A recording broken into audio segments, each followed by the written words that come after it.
Kementerian Pertahanan itu 136 triliun tidak dipotong. Kepolisian itu 126 triliun nggak dipotong. Ya toh, sementara tadi Kementerian Pendidikan dipotong, Kementerian Kesehatan dipotong, Kementerian Sosial juga dipotong, Kementerian apalagi tadi itu, Kementerian PU dibabat habis. Ya mudah-mudahan tidak hanya tempatnya doang yang di Kalimantan, tapi otaknya berpikir tentang Indonesia. Itu ya. Kan itu yang paling penting sebenarnya. Nah, menyangkut IKN nih. Ini kan kemarin saya juga termasuk terpikir ya. Sekarang katanya alokasinya jadi 14,5 triliun. Sebenarnya 2024 kita sepakati untuk RUU APBN, maka IKN itu digelontorkan 6 triliun. Ya, 6 triliun anggaran. Lalu dipotong jadi sekitar tinggal 1,6 kalau nggak salah. Nah, lalu kepala IKN bertemu dengan presiden dikasih malah jadi 14,5 miliar. Triliun. Sorry, 14,5 triliun. Saya kan jadi mikir, ya oke, kita udah sepakat IKN tuh ibu kota kita pindahkan ke sana. Tetapi kan kita punya realita yang harus kita hadapi.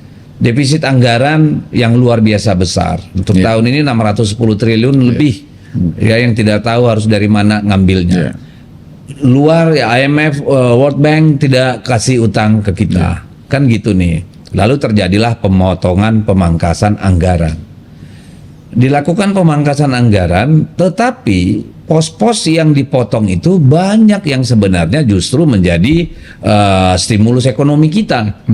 Ini kan problem yang sangat besar. Lalu IKN yang hanya membangun gedung, mengapa harus kita gelontorin sebanyak 14,5 triliun?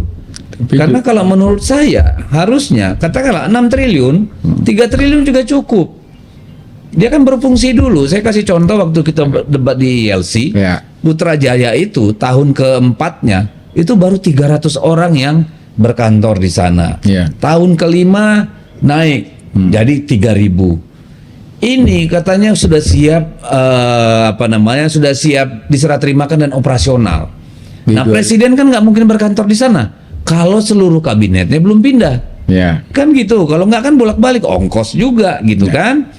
Nah, makanya saya usulkan kenapa tidak wakil presiden dulu di situ, lalu ada menteri desa, ada menteri transmigrasi, menteri kelautan, kementerian kehutanan, kementerian lingkungan, itu dulu taruh di sana. Saya 1000% itu setuju dengan idenya Bung Deddy yang disampaikan kemarin itu dan sekarang diulang lagi. Nah itu kan, tapi saya dipandang lo nggak suka sama Gibran loh, nggak ada urusannya sama suka. Itu bangunan kalau nggak ditempatin rusak. Jangan-jangan bukan itu sebetulnya bukan masalah di situ, bisa juga nggak masalah. Tapi lebih karena realokasi anggaran ke tempat tertentu yang terlalu besar-besaran. Karena kan kalau secara persentase taruh ditaruh pun 20 triliun untuk IKN 1 tahun, nggak sampai 1% dari APBN kita. Kenapa kok jadi itu termasuk terkena? Ya mungkin memang ada fokus ke sektor tertentu, KL tertentu yang juga terlalu besar-besaran. Itu bisa mandek ini pembangunan infrastruktur. Tidak hanya mandek pembangunan infrastruktur, ekonominya juga pasti terpengaruh. Betul. Karena kan itu menyangkut ekonomi real. Yang orang jual batu, jual pasir, jual bahan bangunan, buruh yang jual di warung dan sebagainya. Ada kan kementerian lain yang kepotongnya juga 80%. Misalnya perumahan, betul, dan kawasan pemukiman. Dia cuma bisa bangun kos-kosan, itu nggak bisa bangun perumahan dengan anggaran segitu. Terus terang ini harus ada penjelasan teknokratiknya, yang sampai sekarang belum keluar. Kenapa kok sampai begini? Ini aneh justru ini. Realokasi yang aneh. Tentu harus ada pembuktian secara teknokratiknya. Kenapa ada sejumlah kementerian lembaga yang dipotong secara signifikan? Ini harus dijelaskan oleh pemerintah. Karena misalnya Kementerian Pertahanan itu 136 triliun tidak dipotong. Kepolisian itu 126 triliun nggak dipotong. Ya toh, sementara tadi Kementerian Pendidikan dipotong, Kementerian Kesehatan dipotong, Kementerian Sosial juga dipotong, Kementerian apalagi tadi itu, Kementerian PU dibabat habis. Nah, kalau program prioritas yang tercermin dari rencana alokasi anggaran ini nggak menyentuh ke sana, berarti penetapan prioritasnya bermasalah. Ada tanda tanya besar juga. Ini kita prioritas kita sebetulnya apa ini? Nggak nampak Kebijakannya malah aneh ya di gitu ya. kebijakan anggaran ini nggak Tidak kelihatan. mencerminkan. Itu. Atau mungkin kita harus pertanyakan siapa sih yang beli advis sama presiden ya?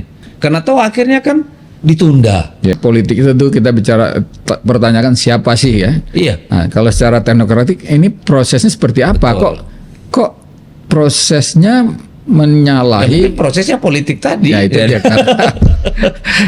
Ya, halo teman-teman, kembali lagi bersama saya di channel ini, channel NES 2045 yang membahas seputar politik, pendidikan, hingga budaya. Ya, tadi juga sudah disampaikan dengan gamblang dan jelas secara terang benderang. Kita juga sudah melihat dan menyaksikan serta mendengar apa yang sudah disampaikan dari anggota DPR RI, Bung Deddy Sitorus, ya, politisi PD Perjuangan, dan kemudian tadi sempat juga membahas masalah efisiensi anggaran dan alokasi anggaran yang di IKN gitu ya, dan kemudian usul Gibran untuk berkantor di sana ya, meskipun saat ini ada tuntutan dari para purnawirawan TNI yang menuntut atau mengusulkan Gibran atau wakil presiden segera diganti lewat MPR. Apakah Gibran berkantor di IKN benar atau tidak? Atau usul itu hanya sekedar lewat saja? Atau diterapkan sebagaimana mestinya? Nah, saya melihat dari Kompas ini ya, kantor Gibran di IKN tembus 39,6%, usung konsep Roma Dayak. Nah, jadi ini sudah selesai 39,6% ya kantor Gibran dengan konsep rumah Dayak gitu ya. Ini ada fotonya juga ya, teman-teman bisa nanti lihat di Google, ya, search saja. Nah, saya lihat dulu penjelasannya ya. Pembangunan infrastruktur di ibu kota Nusantara terus berjalan guna mengejar target sebagai ibu kota politik Indonesia tahun 2028. Salah satu infrastruktur yang tengah dikerjakan otorita IKN adalah Istana Wakil Presiden atau Wapres, tempat Gibran Raka Buming Raka berkantor. Lalu kemudian PLT Deputi Bidang Sarana dan Prasarana Otorita IKN, Danis Hidayat Sumadilaga, itu beliau mengatakan saat ini pembangunan Istana Wapres dalam tahap pekerjaan struktur dan lanskap. Perkembangan konstruksi fisiknya rata-rata mencapai 36,9% per 5 Maret 2025, ujar Danis kepada kompas.com Jumat 7 Maret 2025. Kemudian Istana Wapres IKN mengusung konsep Rumah Betang Umay yang berarti rumah panjang ibu dalam bahasa Dayak. Artinya rumah yang besar untuk memberi ruang bersama dan memberikan peran mengayomi seperti ibu. Arsitek Istana Wapres IKN Daliana Suryawinata ya, mengatakan konsep rumah panjang ibu ini sangat penting untuk ada di atas puncak bukit dan atapnya itu besar seperti ibu yang menaungi. Diisi oleh panel surya yang memenuhi untuk keseluruhan energi bangunan, yang mana bangunannya juga didesain secara hemat energi. Sehingga ada konsep hybrid ya, hybrid cooling, yaitu memaksimalkan penghawaan silang dengan AC hemat energi. Itu ujar Daliana saat ditemui usai groundbreaking ya. Kemudian selain itu dengan orientasi bangunan yang mengikuti arah matahari, apalagi nih, sumbu berat timur, pemanasan akan berkurang sehingga energi yang dibutuhkan untuk mendinginkan bangunan jadi berkurang. Nah, ini soal bangunannya tadi sudah saya spill ya, seperti yang tadi disampaikan. Nah, ini ada juga apa nih, proyek IKN jalan terus, Istana Wapres Gibran jalan tol masuk antrian. Nah, ini sudah masuk juga ya. Tetapi teman-teman, kalau kita melihat bahwa pembangunan ibu kota Nusantara ini menjadi pro dan kontra juga, yang memang sebetulnya sudah sejak lama ini diinginkan, tetapi dieksekusi di era pemerintahan Pak Jokowi yang memang tempatnya sebetulnya bukan di yang sekarang, tetapi di yang lainnya. Tetapi kalau untuk pemindahan ibu kota ini sudah sejak lama ya, sudah sejak lama. Dan targetnya kalau nggak salah ini tahun 2028 harus selesai, dan ini menjadi ibu kota politik Indonesia nantinya. Dan kemudian teman-teman, kalau kita melihat bahwa pembangunan infrastruktur ya, tadi sudah ada keterangannya mengenai kantor Wapres, dan mungkin infrastruktur jalan ke sana mungkin sudah ada akses atau apa gitu ya.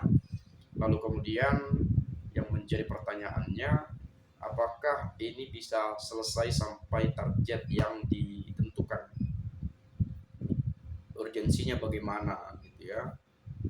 Melihat efisiensi anggaran saat-saat ini, pemangkasan anggaran kan dilakukan di era pemerintahan Presiden Prabowo Subianto, bahkan dana ke ikan itu 1, berapa triliun itu ya untuk ke sana, dan mungkin saja biaya perawatannya pun ya nggak cukup selama setahun gitu ya.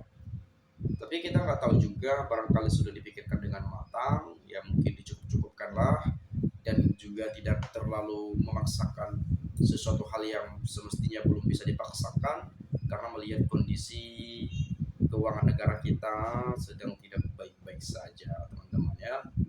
Jadi saya rasa pun ya it's okay, jangan dipaksa-paksa dulu kalau belum bisa atau belum cukup.